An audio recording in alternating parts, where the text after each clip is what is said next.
Tuhan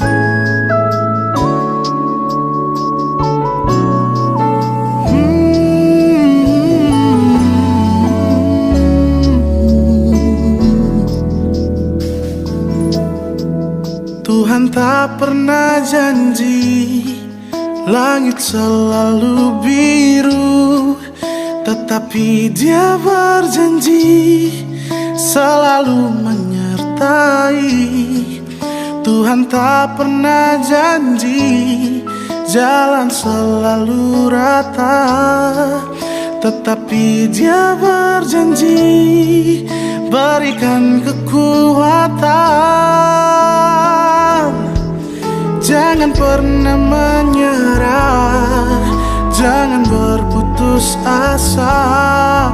Mujizat Tuhan ada saat hati menyembah. Jangan pernah menyerah, jangan berputus asa. Mujizat Tuhan ada bagi yang setia dan percaya.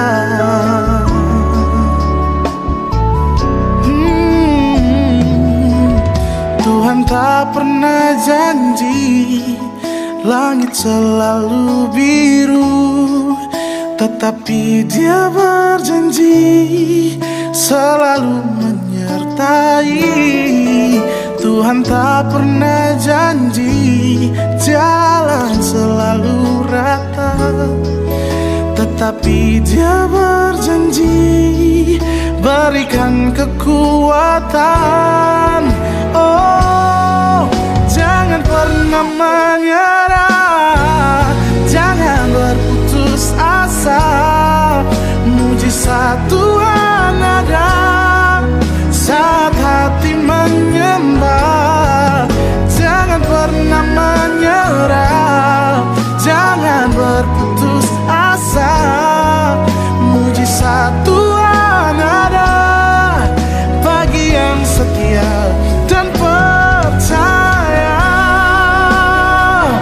Oh, oh, oh.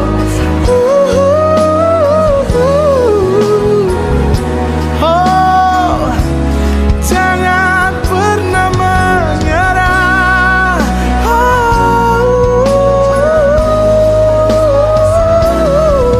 Mujizat Tuhan ada bagi yang setia dan percaya.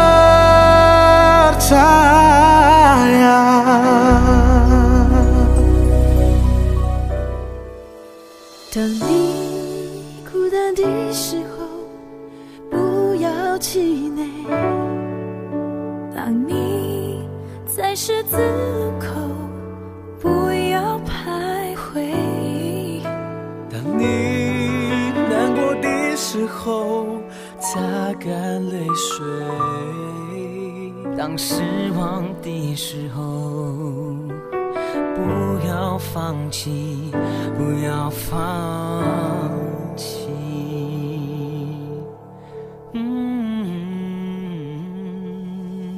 大声唱哈利路亚，欢喜快乐吧，勇敢往前踏。大声唱哈利路亚，活出神放在心中的蓝图。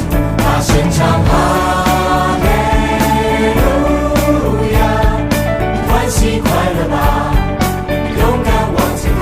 大声唱哈利路亚，活出神放在心中的蓝图和盼望。张大眼睛看，神要开路了。打开心胸吧，神要扩张了。张大眼睛看，神要开路啦！大声宣告吧，神要扩张啦！张大眼睛看，神要开路啦！打开心胸吧，神要扩张啦！张大眼睛看，神要开路啦！大声宣告吧，神要扩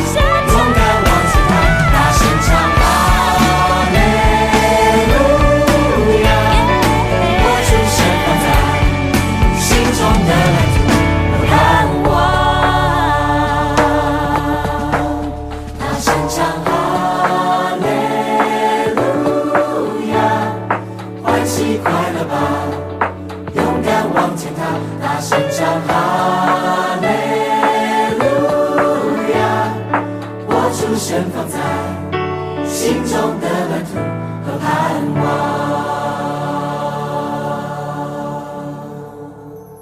紧紧抓住它，就会有希望。所以不要放弃，不要放弃，不要放弃。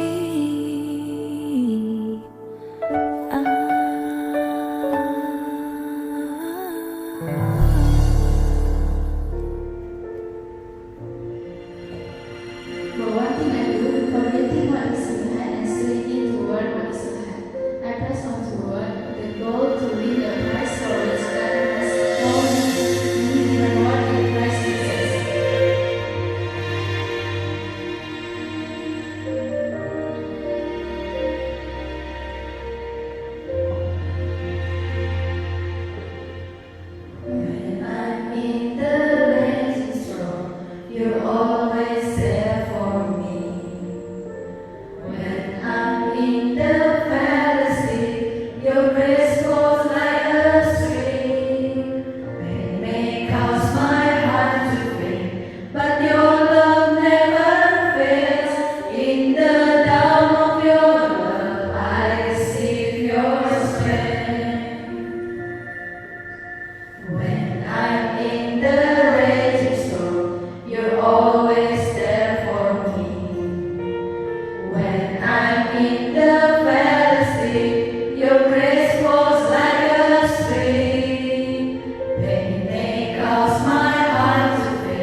神借着拿撒勒人耶稣在你们中间施行异能，启示神迹，将他证明出来，这是你们自己知道的。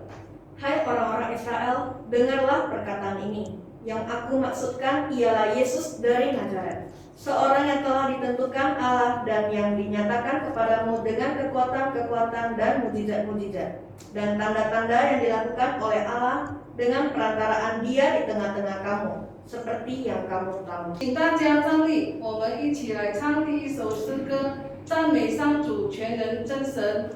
Jemaat diundang berdiri, mari kita memuji Tuhan dengan pujian Puji Tuhan Allah Maha Kuasa.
Jemaat dipersilakan duduk, mari kita bersatu dalam doa.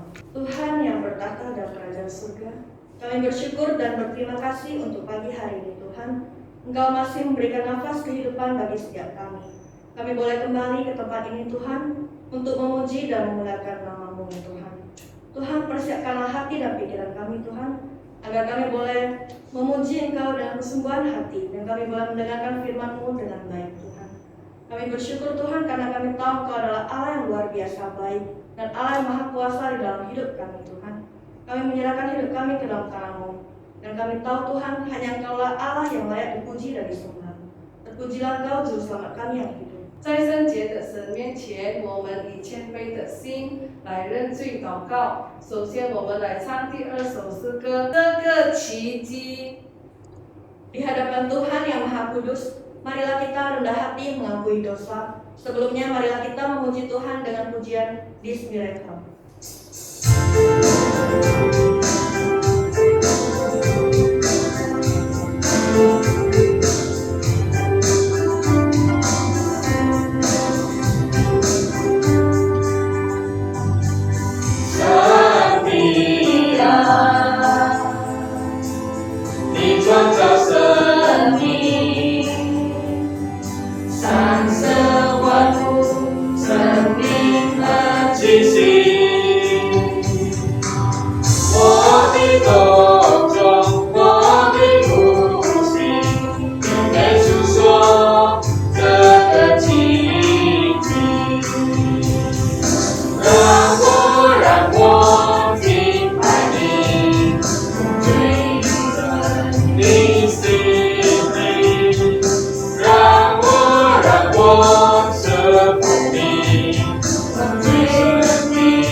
还没有认罪祷告之前，我们来读一段经文，在利未记19章22节。Bapak Ibu yang terkasih di dalam Tuhan, sebelum kita mengakui dosa kita masing-masing di hadapan Tuhan, marilah kita membaca satu perikop firman Tuhan yang diambil dari Imamat pasal 19 ayat 22。我们一起来念。祭司要用赎愆祭的羊在耶和华面前赎他所犯的罪，他的罪就必蒙赦免。Imam harus mengadakan pendamaian bagi orang itu dengan domba jantan korban penebus salah di hadapan Tuhan karena dosa yang telah diperbuatnya, sehingga ia beroleh pengampunan dari dosanya itu. 我们来同心祷告。这边的牧上帝，我们再次来到主面前，谢谢你今天早晨，你再次带领我们能够来到你面前来敬拜你。首先，我们要以破碎的心，我们跪在你的面前来认罪。主，我们要承认，我们实在是个罪人，我们实在是一个微不足道的受造者，我们不比任何人好。主啊，在我们每一天的日子里头，我们要说实话，我们常常做了不该做的事情，特别成为基督徒，反而我们成为别人的绊脚石。主啊，求主再次借助你的宝血，求主再次借助你牺牲的爱，洗净我们一切的过犯。求主赦免我们，更新我们，甚至塑造我们的生命。因为我们在每一天的日子里头，我们常常不听你的话，我们忽略了你的存在，我们不爱遵行你的道理。天父上帝，今天再次恳求主，给我们机会悔改，让我们从我们的不好行为回转，回到你那里，跟随你，学你的样子。主啊，也求主不断的给我们力量，好让我们从你而来的力量能够克服、对抗所有的引诱，因此我们不会再跌倒。天父上帝，求主再一次赦免我们，洗净我们，更新我们。谢谢主垂听我们的祷告，奉耶稣基督的名祈求。阿们。我们一起来念主祷文。我们在天上的父，别人都称呼了你为圣，天父的国降临，天父的旨意行在地上，如同行在天上。我们日用的饮食，今日赐给我们，赦免我们的罪，如同我们赦免得罪我们的人，不叫我们遇见试探，拯救我们脱离凶恶。因为国度、权柄、荣耀，全是父的，直到永远。阿们。请大家仍然站立，我们一起来宣读我们的信仰神读信经。 Jemaat dipersilakan tetap berdiri. Marilah kita mengucapkan pengakuan iman rasuli. 神读信经，我我信信上帝，全能的父，创造天地的主。我信我主耶稣基督，上帝的独生子，因圣灵感应，如同真理玛利亚所生，在本丢彼拉多手下受难，被钉于十字架，受死埋葬。第三天从死人中复活，升天，坐在全能父上帝的右边，将来必从那里降临，审判活人死人。我信圣灵，我信圣而公的教会，我信圣徒相通，我信罪的赦免，我信身体复活，我信永生。阿门。我们来起应经文， Mari kita berresponsoria. 在主里凡事都能。耶稣周围一看，对门徒说：“有钱财的人进神的国是何等的难啊！”门徒希奇他的话，耶稣又对他们说：“小子，依靠钱财的人进神的国是何等的难啊！”骆驼穿过针的眼，比财主进神的国还容易呢。门徒就分外稀奇，对他说：“这样谁能得救呢？”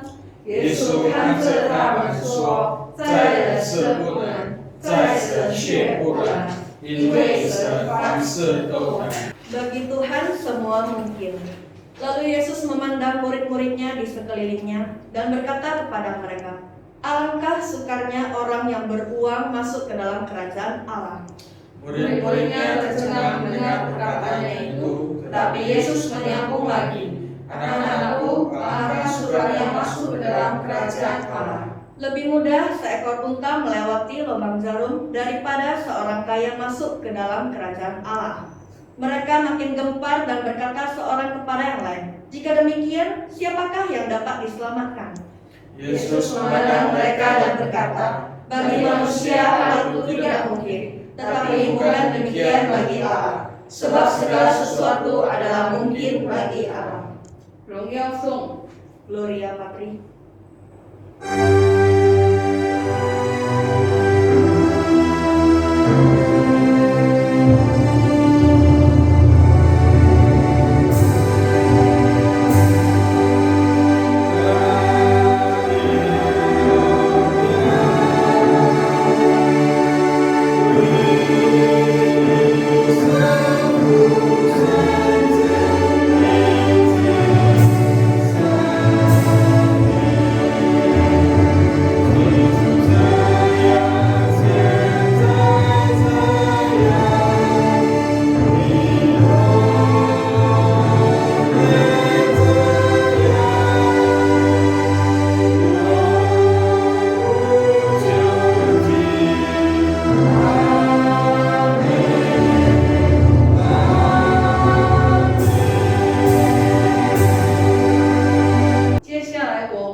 Saat ini kami persilakan Officer Boys Brigade untuk mempersembahkan sebuah pujian.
untuk hidup dalam kondisi tubuh yang baik dan sehat, Engkau juga masih mengizinkan kami untuk menikmati kecukupan berkat jasmani dan rohani yang daripada-Mu.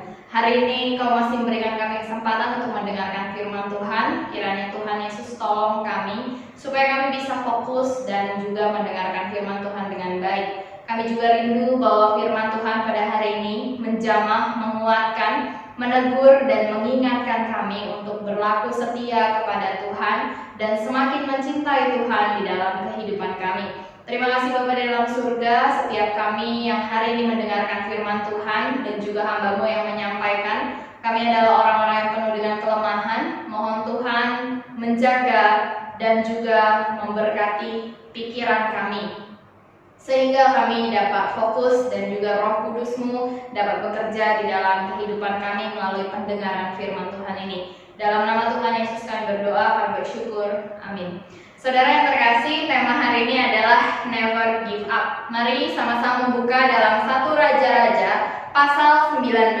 Saya ingin kita bersama-sama membaca 1 Raja-Raja pasal 19 ayat yang pertama sampai ayatnya yang ke-8. Saya akan membacakannya untuk saudara-saudari semua. Judulnya adalah Elia ke Gunung Horeb.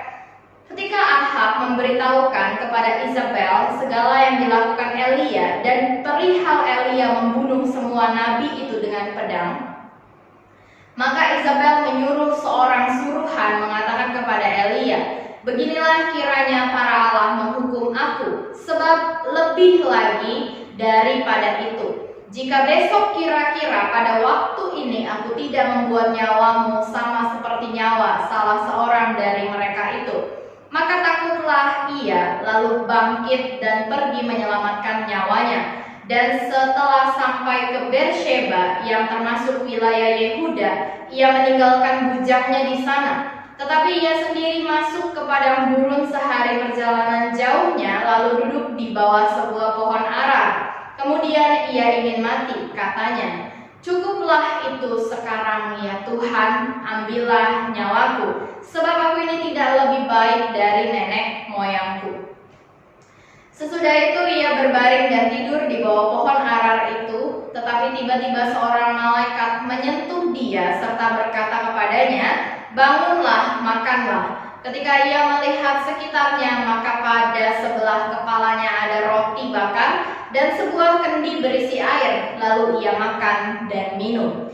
Kemudian berbaring pula. Tetapi malaikat Tuhan datang untuk kedua kalinya dan menyentuh dia serta berkata, "Bangunlah, makanlah, sebab kalau tidak, perjalananmu nanti terlalu jauh bagimu." Maka bangunlah ia, lalu makan dan minum. Dan oleh kekuatan makanan itu ia berjalan 40 hari 40 malam lamanya sampai ke gunung Allah, yakni Gunung Horeb. Saudara yang terkasih dalam Tuhan, saya ingin Anda membayangkan sebuah situasi terlebih dahulu sebelum kita sama-sama masuk ke dalam pembahasan firman Tuhan. Saudara coba bayangkan Anda sedang mendaki sebuah gunung, ya. Anda sedang mendaki sebuah gunung yang sangat tinggi, ya. Nah, saudara, ketika Anda sedang mendaki ini, saya ingin menanyakan dua hal kepada saudara. Yang pertama, hal apa yang membuat Anda semangat mendaki sampai ke atas? Coba saudara pikir-pikir terlebih dahulu, hal apa yang membuat Anda semangat untuk mendaki sampai ke puncak gunung? Saudara, saya jadi teringat dulu saya pernah dengan beberapa rekan pemuda-pemudi hiking atau manjat gunung di Sibaya, ya. Nah, saudara, biasanya hal yang membuat saya semangat itu saya sudah membayangkan bagaimana pemandangan yang akan saya saksikan di atas gunung dan bagaimana sepertinya suasana di atas gunung itu begitu sangat menyenangkan. Nah, itu yang membuat saya semangat untuk nanjak sampai atas, gitu ya. Nah, lalu jika saudara sama sepemikiran dengan saya, ya berarti ini sama. Ini adalah hal yang membuat kita rasanya semangat untuk terus mendaki sampai ke atas. Lalu saya ingin menanyakan pertanyaan yang kedua. Pertanyaan yang kedua adalah hal apa yang membuat Anda ingin menyerah sebelum sampai ke atas? Tadi udah ditanya apa yang membuat Anda semangat. Nah, sekarang saya mau tanya, kira-kira di dalam perjalanan Anda saat ini mendaki gunung, ya, apa sih yang membuat Anda pengen menyerah? Saudara, kembali mengingat dari pengalaman saya hiking di Sibaya, hal yang membuat saya ingin menyerah satu-satunya adalah karena jalur yang saya tempuh sangat sulit ketika saya mendaki ke Gunung Sibayak. Itu yang membuat saya di sepanjang perjalanan mulai berpikir, aduh rasanya lebih baik berhenti sampai di sini. Rasanya balik lebih enak deh. Atau ya udahlah stop sampai di sini, saya nyerah, saya give up gitu ya. Saya rasanya udah gak mau melanjutkan lagi karena jalur yang ditempuh rasanya terlalu sulit, di luar kemampuan saya. Nah saudara yang terkasih dalam Tuhan, sekarang saya ingin menanyakan pertanyaan yang selanjutnya. Anda bayangkan segitiga ini adalah misalnya gunung yang sedang Anda daki. Saya ingin bertanya pertanyaan yang ketiga, dalam pendakian biasanya posisi mana sih orang banyak berpikir mau menyerah? Kalau berdasarkan pengalaman saya, biasanya di posisi awal kita masih sangat semangat ya untuk mendaki sampai ke atas, karena kita masih penasaran, masih menggebu-gebu, saya pengen naik sampai ke atas ya. Lalu biasanya orang mulai berpikir akan menyerah atau pengen berhenti aja udah gak sanggup itu ketika dia sampai di tengah-tengah gitu ya. Ketika dia sampai di tengah-tengah, dia sudah merasakan sulitnya jalur yang dia tempuh. Seperti saya hari itu sudah merasakan setengah jalan jalur yang ditempuh ini sangat sulit. Jadi makanya disitulah saya mulai berpikir, aduh kayaknya udah deh menyerah. Saudara setuju sama saya? Rata-rata mungkin ada yang bilang setuju ya. Nah, tetapi saudara memang betul sepertinya ketika kita sudah merasakan perjalanan, ketika sudah di tengah-tengah, disitulah baru kita mulai berpikir mau menyerah atau lanjut. Nah, saudara, ketika saya hiking di Sibayak, ketika kami berhasil akhirnya sampai ke atas, di sini saya tidak pernah memikirkan lagi untuk menyerah, karena saya sudah sampai di atas. Nah, jadi saudara, ketika kita di atas, tidak mungkin kita memikirkan untuk menyerah, mau menyerah sama apa lagi, karena kan kita udah sampai di tujuan akhirnya, yaitu sampai di puncak gunung. Nah, saudara yang terkasih dalam Tuhan, itu tadi peristiwa manjat-memanjat gunung ya, manjat-memanjat gunung. Nah, sekarang saya pengen saudara kita samakan peristiwa memanjat gunung ini ya dengan kehidupan kita. Jika hidup kita, hidup Anda dan saya hari ini disamakan dengan mendaki gunung, maka saya pengen menanyakan pertanyaan yang sama. Hal apa yang membuat Anda semangat menjalani hidup Anda sampai akhir? Kalau mendaki gunung tadi ada titik awal, tengah, dan titik akhir adalah puncak gunung. Sama seperti hidup kita, ada titik awal, ada titik tengah, dan juga ada titik akhir ya. Anda dan saya sekarang masih ada di tengah perjalanan menuju ke akhir hidup kita. Kita nggak ada yang tahu akhirnya kapan, tetapi kita semua sedang menuju ke sana ya. Bapak Ibu Saudara yang terkasih dalam Tuhan, ketika saya tanya hal apa yang membuat Anda bisa semangat untuk menjalani hidup sampai akhir, mungkin ada beberapa dari Anda yang menjawab, oh saya semangat sampai akhir ya karena saya mau berjuang untuk anak-anak saya, untuk keluarga saya, maka saya harus semangat sampai akhir hidup saya. Mungkin ada yang berpikir demikian. Ada juga yang semangat sampai akhir karena cita-cita. Ada yang berpikir, wah cita-cita saya harus tercapai, dan setelah cita-cita saya tercapai, ada hal lain yang saya mau lakukan di dalam hidup. Maka dari itu saya tetap bersemangat menjalani hidup saya, karena saya tahu tujuannya, saya tahu apa yang saya mau capai di dalam hidup. Ini biasanya ada juga orang-orang yang bersemangat di dalam menjalani hidup sampai garis akhir, ya karena hal-hal demikian. Lalu ada juga orang-orang yang bersemangat menjalani hidup karena karir, ya. Saya mau berkarir sampai akhir, saya mau tetap bekerja sampai akhir ya. Nah ini ada orang-orang yang demikian saudara. Nah lalu ketika kita tahu nih hal-hal yang membuat kita semangat, tadi udah beberapa saya sebutkan. Saya mau bertanya, kalau Anda bagaimana? Apa yang membuat Anda semangat menjalani hidup ini saudara? Lalu saudara, pertanyaan selanjutnya adalah, hal apa yang membuat Anda ingin menyerah sebelum sampai garis akhir? Saudara, terkadang kalau kita samakan dengan peristiwa hiking di Sibayak yang pernah saya lakukan, biasanya karena kesulitan, ya saya memilih pengen nyerah gitu ya. Nah, saya rasa ini sama. Seringkali di dalam hidup kita, ketika kita menghadapi banyak kesulitan, disitulah saat dimana Anda dan saya mulai berpikir untuk menyerah untuk hidup. Saudara yang terkasih dalam Tuhan, hidup kita penuh dengan situasi di mana kita merasa kewalahan, bukan? Rasanya ada masalah bertubi-tubi yang datang, tidak bisa kita cegah, tidak bisa kita kendalikan, sehingga membuat kita kewalahan. Kewalahan adalah satu perasaan di mana sepertinya semua hal yang terjadi di sekitar kita itu di luar kendali kita dan kita nggak bisa ngapa-ngapain. Rasanya kita nggak bisa ngapa-ngapain. Ini kewalahan, Bapak Ibu. Rasanya banyak masalah yang terjadi, kita gak bisa ngapa-ngapain lagi. Sampai pada satu titik kita itu gak bisa ngapa-ngapain lagi, inilah yang disebut kewalahan. Nah saudara yang terkasih dalam Tuhan, di dalam hidup juga terkadang kita merasa kelelahan, ya. Ada momen-momen di mana hidup ini membuat kita sangat lelah, ya. Entah itu kita lelah di dalam pekerjaan, kita lelah menghadapi orang-orang yang banyak banget masalahnya, kita lelah untuk menjalani berbagai rutinitas yang biasa kita lakukan, kita lelah di dalam melayani Tuhan, bahkan ada situasi-situasi yang membuat kita tuh sepertinya kelelahan. Kelelahan baik itu secara jasmani atau kelelahan secara psikologis. Nah saudara, ada juga situasi yang membuat kita putus asa, ya. Misalnya kita diputus hubungan kerja, kita dipecat. Ini membuat dunia kita seolah-olah runtuh dan kita tuh gak tahu mau ngapain lagi. Membuat kita putus asa. Lalu kondisi sakit. Ini juga terkadang membuat kita berpikir kembali, udahlah saya mau nyerah aja. Kalau sakitnya mungkin hanya flu biasa ya nggak masalah gitu ya, itu sakit yang ringan. Tapi ketika kita divonis dengan sakit yang cukup berat, misalnya saja tidak bisa disembuhkan, saudara, ini membuat kita rasanya mulai memikirkan, untuk apa saya hidup? Rasanya pengen berhenti aja di sini, rasanya pengen menyerah saja gitu. Lalu saudara, ketika kita menghadapi momen di mana hidup ini membuat kita merasa takut, ya. Misalnya kita divonis sakit, kita tentu akan merasa takut, ya. Misalnya saja kita di PHK, tentu kita juga akan merasa takut. Kita hari ini bisnis kita bangkrut, tentu kita merasakan takut yang amat luar biasa. Karena apa? Kita takut karena menghadapi kenyataan yang begitu pahit, gitu Bapak Ibu ya. Nah jadi Bapak Ibu yang terkasih dalam Tuhan, bayangkan jika semua situasi ini menjadi satu di dalam kehidupan Anda. Anda sedang mengalami kewalahan, banyak masalah yang datang, Anda tidak bisa mengendalikannya. Hal ini membuat Anda lelah dan putus asa. Lalu ditambah lagi misalnya Anda juga jatuh sakit dan ada begitu banyak ketakutan yang Anda pikirkan di dalam pikiran Anda.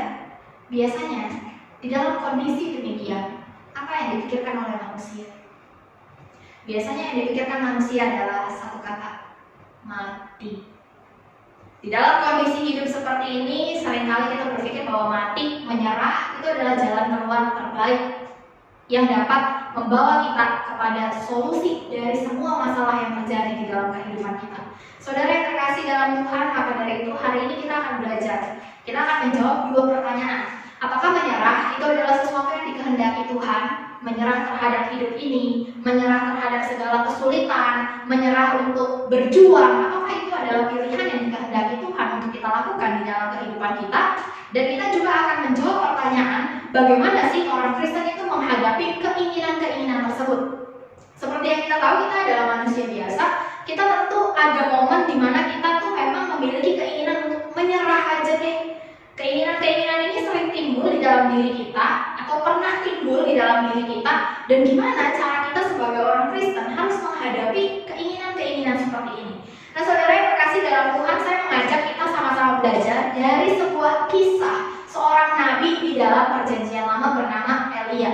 Saudara, mari kita melihat sekilas info ya kehidupan dari Nabi Elia. Saudara, kisah tentang Nabi Elia itu tertulis dengan jelas dari 1 Raja-Raja pasal 16, 17, 18, bahkan sampai di kitab 2 Raja-Raja itu masih menyangkut paut kisah Nabi Elia. Saudara, Nabi Elia ini adalah seorang nabi yang begitu luar biasa. Karena apa? Dia mengalami penyertaan Tuhan secara langsung. Ketika dia diutus Tuhan pada zaman Raja Ahab, raja yang juga adalah raja yang jahat, sama seperti Raja Ahaz yang pernah saya bahas di persekutuan doa kita. Raja Ahaz, raja yang jahat, dia melakukan penyembahan berhala, dan ini sama dengan Raja Ahab, dia juga melakukan penyembahan berhala. Nah jadi saudara, Raja Ahab ini adalah raja yang jahat, sehingga Tuhan memanggil Elia untuk menegur Raja Ahab. Nah, di tengah-tengah Elia ini menegur Raja Ahab sebagai seorang raja yang punya kuasa, tentu dia tidak langsung menerima ketika mendapatkan teguran dari seorang bernama Elia. Yang dia lihat, ya memang Elia ini nabi, tetapi ya biasa aja, tidak ada yang bisa ditakuti dari seorang Elia. Tetapi Ahab ini lupa bahwa Elia datang atas nama Tuhan pencipta alam semesta. Sehingga Ahab ini melawan ketika diberikan teguran oleh Elia.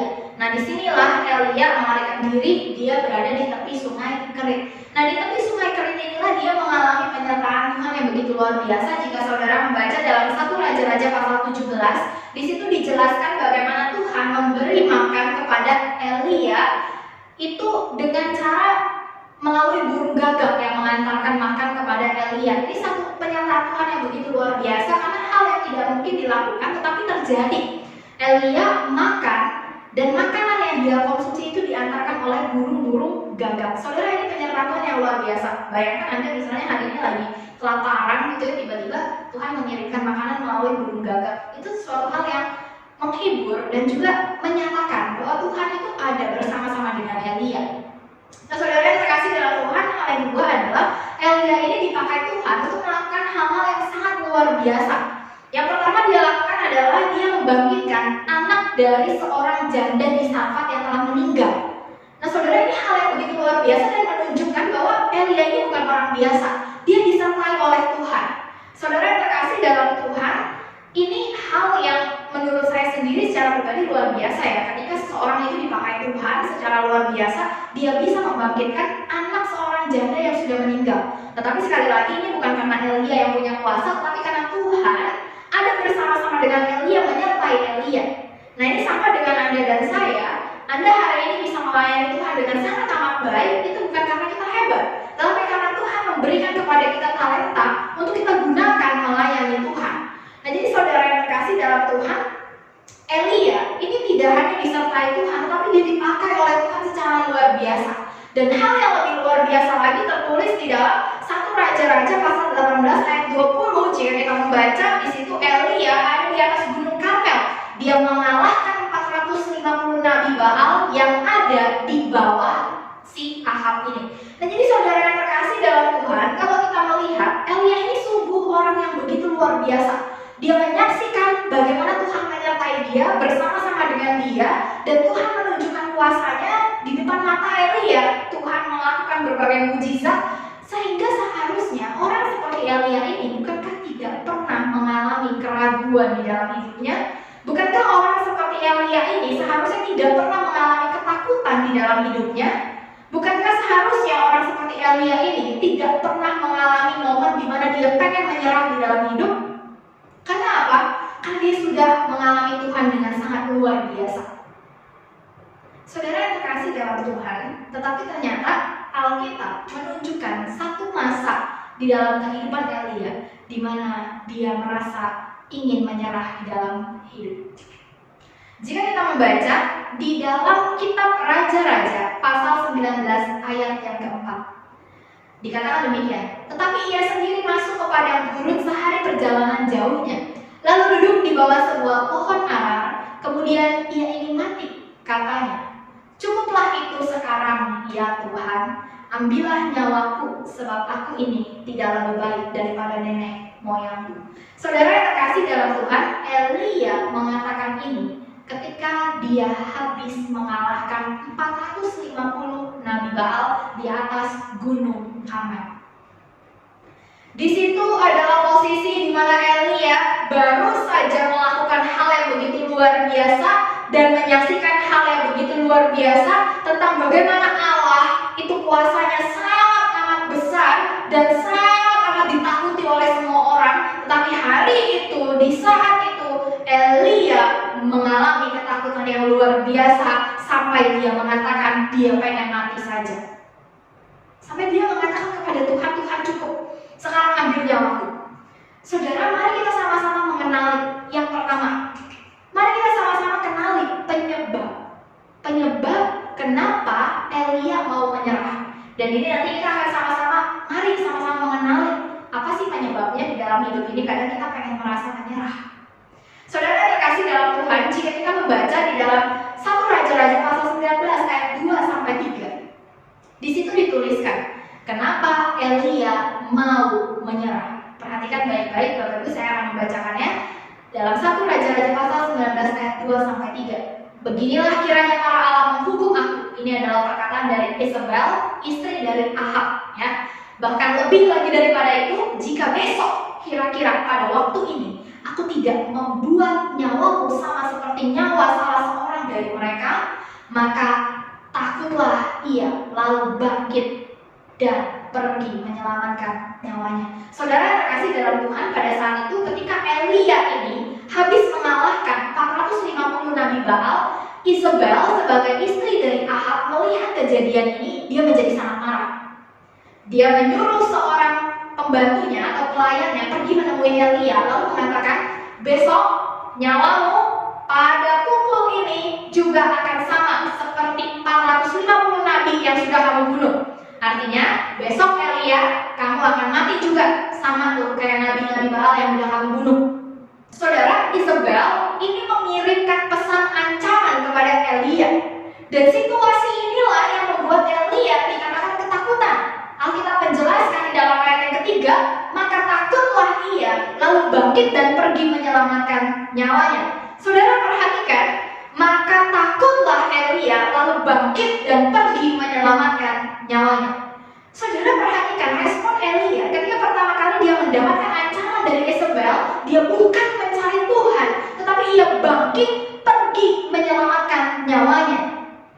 Saudara yang terkasih dalam Tuhan, ini adalah nabi Tuhan, orang pilihan Tuhan, menyaksikan penyertaan Tuhan, menyaksikan kuasa Tuhan.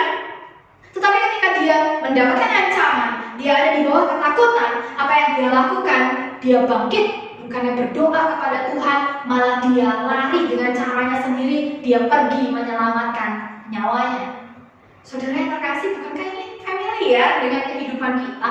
Kita seringkali sebagai orang percaya, kita merasakan penyertaan Tuhan, kita pernah merasakan pertolongan Tuhan, kita tahu Dia Allah yang mendengar kita, tetapi ketika kita berada di dalam ketakutan, apakah kita mencari Tuhan? Apakah kita mencari Tuhan yang kita percaya itu? Atau kita mencari pertolongan kepada orang lain yang kita nilai dengan mata kita, dia lebih bisa menolong saya, dia lebih punya kuasa untuk menolong saya. Saudara yang terkasih dalam Tuhan, apa yang dilakukan Elia pada saat itu sebetulnya adalah hal yang sering juga kita lakukan di dalam kehidupan kita hari ini. Ketika kita mendapatkan pesan yang menakutkan, ketika hidup kita penuh dengan rasa takut, ancaman, kita seringkali tidak mencari Tuhan. Kita seringkali mencari manusia, sumber pertolongan yang fana. Saudara yang terkasih di dalam Tuhan, keinginan Elia untuk mati pada saat itu adalah keinginan dia untuk melarikan diri dari ketakutan yang dia rasakan. Mari kita kenali penyebabnya, saudara. Elia ingin menyerah, ingin mati pada saat itu bukan karena dia mengalami kelelahan yang begitu luar biasa, tapi karena dia mengalami ketakutan yang begitu luar biasa, sehingga dia memikirkan jalan keluar yang terbaik yang bisa saya lakukan adalah mati. Tetapi Tuhan tidak menginginkan hal itu, Bapak Ibu. Apa yang diinginkan Tuhan berbeda dengan apa yang diinginkan oleh Elia. Maka dari itu Tuhan tidak mencabut nyawa Elia. Saudara yang terkasih dalam Tuhan, seringkali apa yang kita pikirkan menyerah itu adalah yang terbaik. Tetapi mari kita sama-sama berpikir kembali, apakah menyerah itu adalah jalan keluar dan solusi yang Tuhan mau untuk kita kerjakan di dalam kehidupan kita sebagai orang percaya? Saudara, satu-satunya alasan kita menyerah adalah ketika kita berjuang dengan cara yang salah atau dengan cara yang berdosa di hadapan Tuhan. Di saat itulah kita harus menyerah terhadap cara kita yang seperti itu, tetapi kita memulai kembali dengan caranya Tuhan. Saudara yang terkasih di dalam Tuhan, kita memang manusia biasa, kita bisa merasakan yang namanya ketakutan. Saya pernah nonton sebuah film, Bapak Ibu, judulnya itu Wall-E ya. Ini film yang sangat seru menurut saya.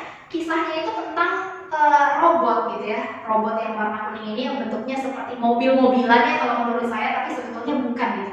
Nah, Bapak Ibu, robot ini ceritanya hidup di daerah pembuangan. Nah, tetapi robot ini berjuang keras gitu ya untuk mempertahankan kehidupannya. Saudara, saya tahu ini robot ya, kalau kita biasa lihat mainan anak-anak yang robot-robot itu kan kita tidak mungkin berpikir kalau ini tuh ada perasaannya. Kalau misalnya saya pukul dia bisa merasakan sakit ya. Kenapa saya tidak berpikir seperti itu ya? Karena saya tahu itu robot mainan. Tetapi di film Wall-E ini saya jadi berpikir ya, wah ternyata robot ini bisa merasakan, karena sepertinya di dalam film ini robot kecil ini tuh bisa merasakan kesedihan. Ketika dia kehilangan, ketika dia ditinggalkan, dia bisa merasakan kesedihan. Bahkan saya yang nontonnya pun jadi ikutan sedih gitu ya, ketika si robot ini sedih gitu. Karena saya jadi berpikir bahwa oh robot ini bisa merasakan. Padahal sesungguhnya di dalam dunia nyata, ya contohnya kalau kita lihat mainan-mainan elektronik anak-anak itu yang bentuknya seperti robot, ya mereka tidak bisa merasakan seperti kita merasakan ketakutan, seperti kita merasakan emosi, sakit hati, kecewa, mereka tidak bisa merasakan seperti itu, maka mereka disebutnya sebagai benda mati karena mereka tidak berperasaan. Nah jadi saudara yang terkasih dalam Tuhan, Tuhan itu tidak menciptakan manusia seperti robot yang tidak punya perasaan, tidak bisa berpikir, tidak punya akal budi. Tuhan tidak menciptakan kita seperti itu. Tuhan menciptakan kita dengan perasaan, dengan hati yang bisa merasakan berbagai emosi, termasuk hati kita bisa merasakan ketakutan. Nah, tetapi saudara yang perlu kita perhatikan adalah kita memang manusia yang bisa merasakan ketakutan, namun kita perlu waspada karena ketakutan itu adalah permulaan dari ketidakpercayaan kepada Tuhan. Saudara mari perhatikan dari kisahnya Elia. Dia sudah merasakan penyertaan Tuhan, menyaksikan kuasa Tuhan, bahkan dia dipakai untuk melakukan mujizat Tuhan. Tetapi ketika dia ada dalam ketakutan, seolah-olah segala hal yang pernah dia lakukan, dia pernah alami bersama dengan Tuhan, itu seolah-olah semua sirna, semua rontok, tidak ada yang tersisa. Sehingga dia hanya berpikir, jalan satu-satunya keluar dari masalah ini adalah saya mati. Dia tidak berpikir bahwa Tuhan sanggup menolong dia. Perhatikan Bapak Ibu, ketakutan adalah permulaan dari ketidakpercayaan kepada Tuhan. Apa kondisi hidup Anda yang hari ini sangat menakutkan? Masihkah Anda percaya kepada Tuhan di tengah-tengah ketakutan tersebut? Saudara, kenali penyebab ketakutan Anda hari ini. Dan ketika Anda sudah mengenali penyebabnya, mari kita masuk ke dalam poin yang kedua. Poin yang kedua adalah mengenali kehendak Tuhan. Saudara yang terkasih di dalam Tuhan, mari kita sama-sama membuka di dalam kitab Raja-Raja, 1 Raja-Raja, ayat pasal 19, ayat 15 sampai 16. Saya akan membacakannya untuk kita semua. Firman Tuhan kepadanya, pergilah, kembalilah ke jalanmu, melalui padang gurun ke Damsyik. Dan setelah engkau sampai, engkau harus mengurapi Hazael menjadi raja atas Aram. Juga Yehu, cucu Nimsi, haruslah kau urapi menjadi raja atas Israel. Dan Elisa bin Safat dari Abel Mehola, harus kau urapi menjadi nabi menggantikan engkau. Saudara, coba perhatikan baik-baik. Tadi kita sudah membaca bahwa Elia pengen mati rasanya ketika dia mendapatkan ancaman dari Isabel. Dia pengen menyerah karena itulah satu-satunya jalan keluar yang bisa dia pikirkan saat itu adalah mati. Tetapi ini bukan yang dikehendaki Tuhan. Mari kita mengenal apa kehendak Tuhan bagi Elia. Di dalam kondisi ketakutan yang luar biasa, Tuhan menyatakan kehendaknya kepada Elia. Ini merupakan juga jaminan bahwa Elia akan tetap hidup karena dia harus terlebih dahulu menobatkan Raja Israel dan Raja Aram, dan dia juga harus mengangkat Elisa sebagai penggantinya. Ini artinya Tuhan menjamin bahwa Elia akan tetap hidup. Tuhan juga menjamin bahwa Isabel tidak akan mampu membunuh Elia karena Elia lah yang akan menobatkan raja bagi Israel menggantikan Ahab, suaminya Isabel. Saudara yang terkasih dalam Tuhan, jika kita mengingat di dalam persekutuan doa, saya pernah membahas tentang bagaimana kerajaan Israel itu terpecah menjadi dua di dalam zaman kitab raja-raja, ya. Nah saudara, di dalam zamannya Ahab itu juga kerajaan Israel sudah terbelah menjadi dua, ya. Dan Ahab itu memerintah di kerajaan Israel. Nah saudara, jadi di dalam kerajaan Israel ini ada Ahab dan Isabel. Isabel inilah yang mengancam ingin membunuh Elia. Nah, dan di dalam kerajaan Israel ini juga adalah Yehu, cucu Nimsi. Nah, jadi saudara yang terkasih dalam Tuhan, Elia ketika dia, tadi kita baca dia pengen mati, tetapi itu tidak sesuai dengan kehendak Tuhan. Elia hidupnya tidak berakhir demikian. Dia tidak boleh mati karena ketakutan. Tuhan memiliki rencana lain bagi Elia. Elia harus kembali ke tempat di mana tempat yang paling menakutkan bagi dia, yaitu kerajaan Israel. Saudara, bayangkan kerajaan Israel inilah yang mengirimkan ancaman bagi Elia bahwa orang dari kerajaan Israel ini, yaitu Yezebel, akan membunuh dia. Elia melarikan diri ke padang gurun. Nah, sekarang Tuhan menyuruh Elia untuk kembali ke dalam kerajaan tersebut. Ini kan sama aja Tuhan menyuruh Elia untuk masuk ke dalam gua Sinai. Nah, saudara yang terkasih dalam Tuhan, Elia sudah bersusah payah kabur, Tuhan suruh kembali karena kaburnya Elia itu bukanlah yang dikehendaki Tuhan. Tuhan mau Elia kembali ke dalam kerajaan Israel karena di dalam kerajaan itulah Elia akan menobatkan seorang raja yang baru bagi Israel menggantikan Ahab, yaitu Yehu. Nah, saudara yang terkasih dalam Tuhan, di sini kita melihat apa yang Tuhan kehendaki adalah Elia melawan rasa takutnya dan lebih percaya pada kehendak Tuhan. Saudara yang terkasih, kalau kita melihat membaca secara perlahan di dalam 1 Raja-Raja pasal 19, di sini sebelum Tuhan menyatakan kehendaknya bagi Elia, di sini dituliskan bahwa Tuhan mendatangi Elia melalui guntur, melalui badai, melalui api dan kilat, lalu melalui angin sepoi-sepoi. Di sini sebetulnya Tuhan hendak mengingatkan kepada Elia, Elia, kamu lihat siapa yang berkuasa atas langit dan bumi. Masakan kamu takut melawan Isabel? Masakan kamu mau mati hanya karena diancam oleh Isabel? Masakan kamu mau menyerah sedangkan kamu punya Allah yang begitu luar biasa? Ketika Elia diperlihatkan dengan peristiwa-peristiwa alam yang begitu luar biasa, disinilah baru Tuhan menyatakan kehendaknya. Artinya apa? Elia diingatkan kembali, Allah yang berkuasa seperti inilah yang menyertai dia. Jadi jangan pernah merasa takut. Kembalilah ke kerajaan Israel dan berkatilah Yehu untuk menjadi raja yang akan menggantikan Ahab. Apa yang Tuhan mau adalah Elia melawan rasa takutnya dan percaya pada kehendak Tuhan. Saudara yang terkasih dalam Tuhan, ini betul-betul indah cara Tuhan untuk membawa orang melihat bagaimana Tuhan itu menyertai hidupnya, itu begitu indah. Saudara, dari kisah Elia ini kita seharusnya juga melihat bagaimana cara Tuhan itu menyertai kehidupan kita. Bagaimana Tuhan mau kita melawan rasa takut yang ada di dalam diri kita dan percaya kepada Tuhan, sehingga kita punya alasan untuk tidak menyerah di dalam hidup ini karena kita punya Tuhan yang begitu luar biasa. Saudara yang terkasih dalam Tuhan, di tengah ketakutannya Tuhan mengajak Elia untuk menyaksikan dan mengingat kembali kebesaran dan kuasa Tuhan. Saudara, saya punya sebuah komik yang sangat menarik ya untuk kita lihat. Perhatikan komik ini baik-baik. Di gambar pertama ada seorang laki-laki. Ya, dia di pertengahan jalan dia harus melewati gunung yang lebih tinggi dari dia dan curam. Lalu dia mulai berpikir, mungkin gak ya saya bisa melewati gunung yang tinggi dan curam ini. Lalu tiba-tiba ada suara yang mengatakan, kamu pasti mampu melewatinya. Saudara yang terkasih dalam Tuhan, mari sama-sama kita lihat. Kamu pasti mampu melewatinya seperti sebelumnya. Ternyata pria di dalam komik ini pernah juga mengalami mendaki gunung yang lebih tinggi daripada gunung yang dia hadapi sekarang di depannya. Dan dia mampu melewatinya. Dan kalau kita lihat gambar yang selanjutnya, saudara yang terkasih dalam Tuhan, ternyata di belakang pria ini ada gunung-gunung yang lebih tinggi lagi yang pernah dia lewati dan dia berhasil melewatinya.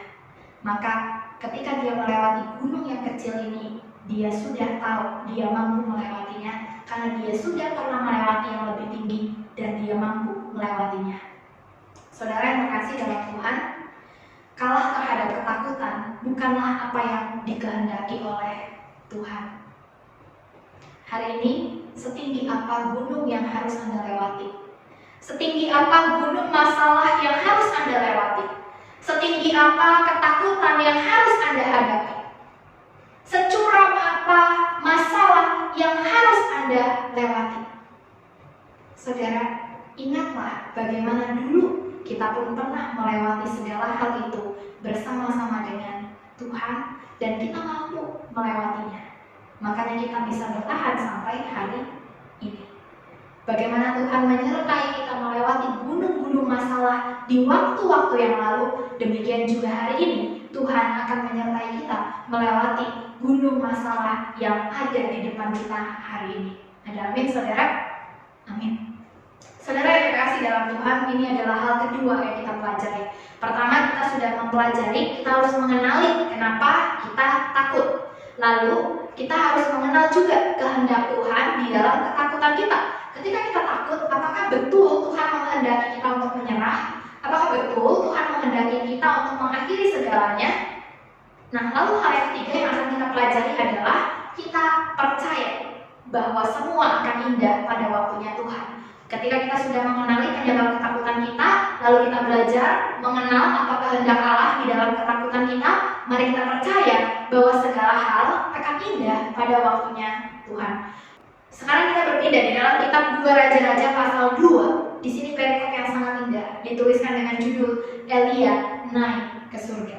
Mari kita sama-sama membaca dalam ayatnya yang ke-11. Sedang mereka berjalan terus sambil berkata-kata, tiba-tiba datanglah kereta berapi dan kuda berapi memisahkan keduanya, lalu naiklah Elia ke sorga dalam angin badai. Saudara yang terkasih dalam Tuhan, tadi kita sama-sama sudah melihat bahwa Tuhan sudah menyatakan kehendaknya bagi Elia. Elia tidak akan mati sebelum dia memberkati raja baru bagi Israel, yaitu Yehu. Dan Elia tidak akan mati sebelum dia bertemu Elisa dan mengangkat Elisa sebagai penggantinya yang akan menjadi nabi di Israel. Elia tidak akan mati sampai pada saat tersebut. Dan Tuhan membuktikan janjinya ya dan amin. Apa yang Tuhan katakan kepada Elia sudah terjadi. Elia sudah memberkati Yehu sebagai raja yang menggantikan Ahab, dan Elia juga sudah bertemu dengan Elisa, dan Elisa sudah diangkat sebagai penggantinya Elia. Disinilah saatnya Tuhan mengatakan tugas Elia sudah berakhir di dalam dunia ini. Saudara, Elia tidak merasakan kematian karena dia diangkat langsung ke sorga di depan Elisa. Saudara, ayat yang tampil di layar Anda ini adalah sebuah peristiwa di mana ketika Elia ini hampir terangkat ke sorga, Elisa ini ingin menyaksikan bagaimana prosesnya Elia ini terangkat ke sorga, tetapi Tuhan tidak mengizinkan. Di situ ketika Elia dan Elisa sedang berbincang-bincang lagi ngobrol, tiba-tiba datang kereta berapi dan kuda berapi memisahkan langsung antara Elia dengan Elisa, dan di situ yang tersisa hanyalah jubah yang dipakai oleh Elia. Saudara yang terkasih dalam Tuhan, di sini mari kita sama-sama melihat kata tiba-tiba datanglah. Saudara yang terkasih, Elia pada hari itu sudah tahu bahwa ini adalah harinya di mana dia akan diangkat ke sorga. Alkitab menuliskannya jika kita membaca di dalam kitab 2 Raja-Raja pasal 2. Di situ sudah diketahui oleh Elisa dan Elia bahwa hari itu adalah hari di mana mereka akan berpisah. Tetapi Elia tidak diberitahu jamnya, waktunya, nggak dikasih tahu. Nanti jam 3 ya Elia ya, kamu akan dijemput nih. Tidak diberitahu seperti itu Bapak Ibu, hanya diberitahu hari ini. Hari di mana hari terakhir Elia bisa bersama-sama dengan Elisa. Tidak dikasih tahu waktunya kapan. Nah, saudara yang terkasih dalam Tuhan, ini mengajarkan kepada kita segala hal yang dijanjikan oleh Tuhan itu pasti akan terjadi, walaupun kita tidak tahu waktu pastinya kapan. Apa yang Tuhan janjikan kepada kita hari ini itu pasti akan digenapi dan akan terjadi, walaupun kita tidak tahu waktunya kapan. Seperti Tuhan menjanjikan, hari ini Elia tugasmu sudah berakhir, kamu akan dijemput, tetapi nggak dikasih tahu waktunya kapan. Tiba-tiba ketika mereka sedang ngobrol, datanglah malaikat menjemput Elia. Saudara yang terkasih di dalam Tuhan, di dalam hidup kita hari ini, apa janji Tuhan bagi kita? Janji Tuhan bagi kita adalah yang pertama, Dia akan menyertai kita. Yang kedua, Dia akan memberikan kekuatan. Dan yang ketiga, Dia akan memberikan jalan keluar bagi kita di dalam segala persoalan hidup kita. Walaupun kita tidak tahu kapan waktunya Tuhan akan memberikan kepada kita jalan keluar itu, tetapi mari kita yakini sama-sama bahwa jalan keluar dari Tuhan pasti ada pada waktunya Tuhan yang indah. Saudara yang terkasih di dalam Tuhan, Elia ingin menyerah. Kita menyaksikan bagaimana dia pengen mati, tetapi Tuhan mau Elia mengalami kemenangan bersama-sama dengan Tuhan. Hari ini mungkin Anda dan saya sempat berpikir untuk menyerah dalam hidup ini. Tetapi saudara yang terkasih dalam Tuhan, bukan itu yang dikehendaki Tuhan. Tuhan mau kita mengalami kemenangan bersama-sama dengan Dia. Saudara yang terkasih dalam Tuhan, selalu ada waktu di dalam hidup ini di mana hidup begitu menakutkan dan melelahkan. Tetapi akan ada saat di mana Tuhan memberikan kemenangan kepada mereka yang tetap berjuang di dalam Tuhan. Hari ini kita tidak menyerah terhadap ketakutan yang mencobai, bukan karena kita pemberani, tetapi karena Tuhan Yesus selalu menyertai kita. Saudara, kita sudah belajar 3 hal. Yang pertama, kenali penyebab ketakutan Anda hari ini. Dan ketika Anda sudah mengenali penyebab dari ketakutan Anda, misalnya masalah, kesulitan hidup, masa depan, sakit, penyakit, kenali apa yang menjadi kehendak Tuhan di dalam ketakutan Anda ini. Dan ketika Anda sudah mengenali kehendak Tuhan di dalam ketakutan ini, mari sama-sama kita mengimani bahwa akan ada waktunya segala ketakutan ini memiliki jalan keluar. Segala ketakutan ini akan berakhir dan digantikan dengan sukacita karena kemenangan kita bersama-sama dengan Tuhan. Teruslah berjuang bersama-sama dengan Tuhan, teruslah berserah kepada Tuhan, teruslah percaya kepada Tuhan hingga Tuhan mengatakan inilah akhir dari tugas kita di dalam dunia ini. Mari sama-sama kita berdoa. Tuhan, terima kasih jika hari ini Kau masih memberikan kami satu kesempatan untuk diperbaharui oleh kebenaran firman-Mu. Bapa di dalam surga, Engkau mengerti kondisi hidup kami. Engkau mengerti kondisi hidup setiap jemaat-Mu yang saat ini mendengarkan kebenaran firman Tuhan. Mereka yang sedang ketakutan menghadapi masalah, mereka yang sedang mengalami kelelahan di dalam hidup, mereka yang sedang mengalami kewalahan di dalam hidup ini, Tuhan, kiranya Engkau yang menolong mereka, menyatakan diri-Mu pada mereka, menyatakan kuasa-Mu pada mereka, memelihara sukacita mereka, bahkan memberikan mereka damai sejahtera. Bantu mereka untuk mengenali penyebab ketakutan yang mereka alami hari ini ya Bapa, dan tolong mereka untuk mengerti kehendak Tuhan di dalam ketakutan-ketakutan yang mereka hadapi di dalam hidup mereka hari ini. Dan Tuhan, terlebih lagi, bantulah mereka untuk tetap percaya kepada Engkau, bahwa Engkau memiliki waktu yang indah, Engkau memiliki jalan keluar bagi setiap masalah kami. Engkaulah sumber pengharapan dan Engkaulah sumber kehidupan kami ya Bapa. Kami percaya kepada waktu-Mu yang terbaik bagi kami. Tuhan, bantulah kami untuk percaya kepada janji Tuhan di tengah segala ketakutan yang kami alami di dalam hidup ini, sehingga kami boleh tidak menyerah di dalam hidup ini. Kami boleh terus-menerus berjuang di dalam hidup ini, karena kami tahu kami akan mengalami kemenangan bersama-sama dengan Tuhan Yesus. Terima kasih Bapa di dalam surga, di dalam nama Tuhan Yesus kami berdoa, kami bersyukur. Amin. 我们一起来唱第3首诗歌，宝血能力来回应上帝的话，一边收奉献。 Marilah kita memuji Tuhan dengan pujian ada kuasa dalam darahnya untuk meresponi firman Tuhan pada pagi hari ini sambil mengumpulkan persembahan.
后一首诗歌，上帝能行万事。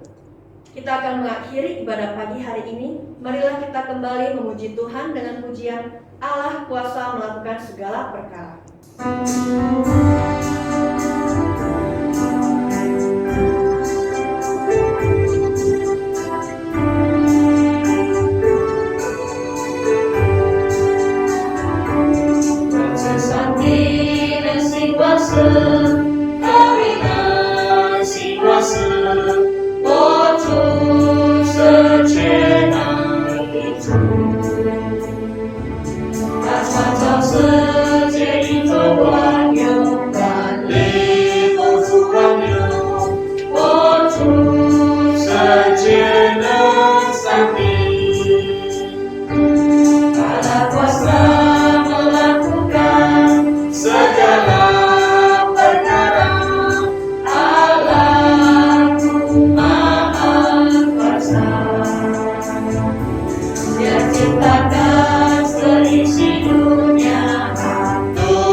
Doxologi.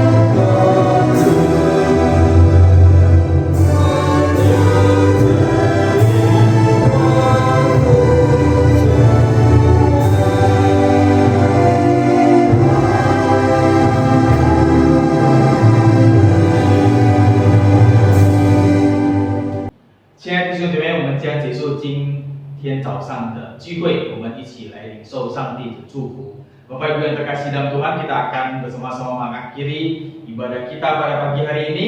Mari kita menerima berkat yang daripada Tuhan. 但愿我们主耶稣基督的恩惠、上帝的慈爱怜悯、圣灵的感动与充满，常与大家同在，从今时直到永永远远。Kiranya anugerah daripada Tuhan kita Yesus Kristus, kasih sayang dari Allah Bapa di surga, serta persekutuan dengan Roh Kudus yang selalu menyertai, melindungi, dan memberkati saudara-saudari sekalian mulai pagi hari ini, besok sampai selama-lamanya. Amin.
Shalom Bapak Ibu yang terkasih dalam Tuhan, shalom bagi kita semua yang sudah mengikuti ibadah di pagi hari ini. Kiranya melalui firman Tuhan di pagi hari ini kita akan semakin giat melayani Dia, kita akan semakin mengenal Tuhan, dan tentunya berkat-berkat Tuhan akan semakin berlimpah di dalam kehidupan kita.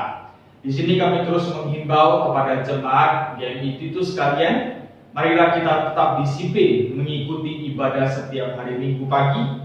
jam 10 dimanapun kita berada. Janganlah melalaikan apa yang Tuhan inginkan, apa yang berkenan kepada Tuhan.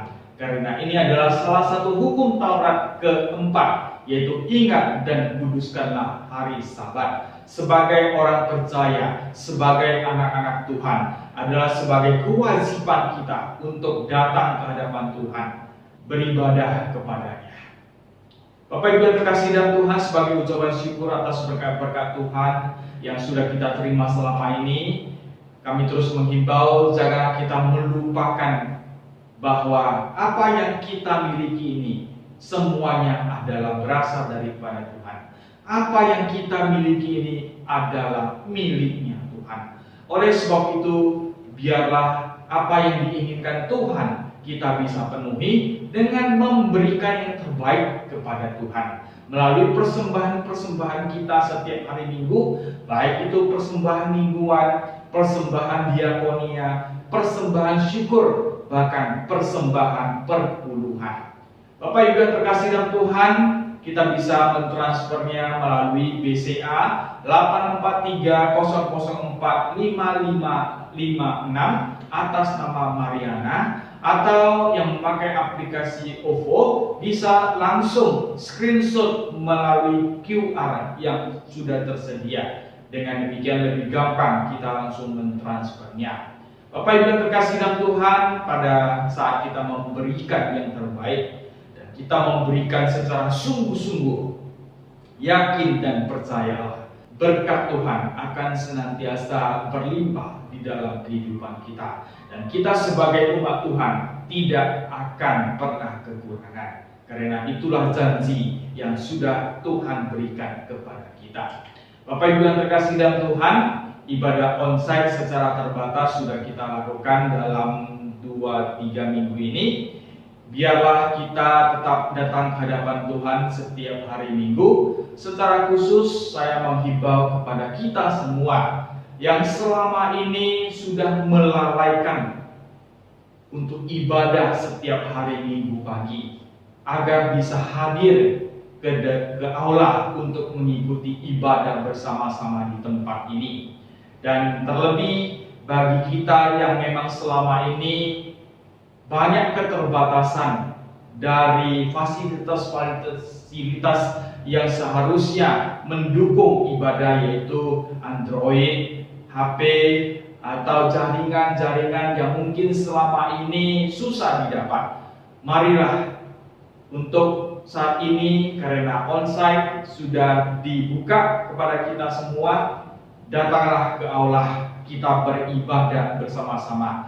Dan tentunya datang ke aula lebih fokus untuk mendengarkan firman Tuhan. Saya tahu melalui online tentu kita juga bisa ibadah, tetapi terus terang melalui online ya, banyak sekali pengaruh-pengaruh yang mengganggu waktu ibadah kita kepada Tuhan. Oleh sebab itu, di sini saya menghimbau kepada kita semua, secara khusus yang sehat, ya, yang sehat, untuk bisa hadir ke aula mengikuti ibadah bersama-sama. Kami terus menghimbau kepada kita semua untuk mengikuti persekutuan doa setiap hari Selasa malam jam 7.30 melalui puji-pujian, doa bersama, dan juga pembelajaran firman Tuhan. Tentunya kita akan lebih mengenal Tuhan dan kita akan mengerti kehendak Tuhan di dalam hidup kita setiap hari. Melalui persekutuan doa kita dipersatukan, kita akan dikuatkan, terlebih kita akan dihibur di masa-masa yang susah ini. Bagi kita yang di rumah memiliki anak kecil dari PG sampai SD, marilah sebagai orang tua tidak lupa mengingatkan dan menghimbau anak-anak kita untuk mengikuti ibadah sekolah minggu online setiap hari Minggu pagi jam 8 yang akan dipimpin oleh guru-guru sekolah minggu dengan kegiatan-kegiatan yang mengasihkan dan juga ada tantangan kuis berhadiah. Marilah kita membawa anak-anak kita sejak dini ke hadapan Tuhan, sehingga Tuhan akan terus pimpin, Tuhan berkati hingga dewasanya nanti. Demikian juga di rumah yang memiliki anak muda-mudi, juga himbau mereka mengikuti persekutuan muda-mudi hari Sabtu minggu ke-1 dan ke-3. Untuk sementara dilakukan 1 bulan 2 kali dengan onsite. Datang ke aula, berhubung jumlah pemuda kita tidak begitu banyak dan kita tetap menerapkan protokol kesehatan dalam acara tersebut yang akan dipimpin oleh Tuhan Tautea. Jadi Bapak Ibu yang terkasih dalam Tuhan, biarlah anak muda-mudi kita juga bisa fokus datang ke hadapan Tuhan untuk selalu mendekatkan diri kepada Tuhan dan lebih mengenal Tuhan. Bapak Ibu yang terkasih dalam Tuhan, suasana yang semakin genting, semakin banyak kasus dan makin banyak korban-korban yang terpapar COVID-19. Dan juga ada varian-varian baru yang bermunculan. Nah, oleh sebab itu Bapak Ibu yang terkasih dalam Tuhan, mari kita tetap waspada, tetap hati-hati ya. Selalu menerapkan protokol kesehatan dimanapun kita berada, dengan selalu menjaga jarak antara satu dengan yang lain, senantiasa memakai masker dan juga face shield, dan rajinlah cuci tangan dimanapun kita berada.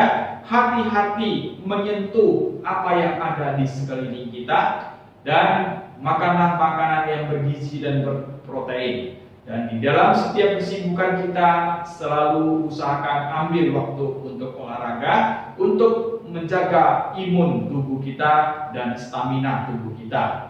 Bapak Ibu yang terkasih dalam Tuhan, dengan suasana yang demikian mencekamnya, marilah dimanapun kita berada, kita selalu waspada. Terlebih, marilah kita tetap menahan diri untuk tidak terlalu sering berada di tempat keramaian. Jikapun kita berada di tempat keramaian, setelah pulang ke rumah, usahakan segera mandi, membersihkan tubuh. Dan bagi Bapak Ibu yang sering berbelanja, jangan lupa memakai sarung tangan. Bapak Ibu yang terkasih dalam Tuhan, kami selalu menghimbau dan mengingatkan, rasa kita sungguh-sungguh menjaga kesehatan tubuh kita, maka kita juga ikut menjaga kesehatan orang-orang yang ada di sekeliling kita. Baik Bapak Ibu yang terkasih dalam Tuhan, demikian ibadah kita di pagi hari ini. Kita akan bertemu kembali di ibadah online minggu depan. Kiranya Tuhan memberkati kita.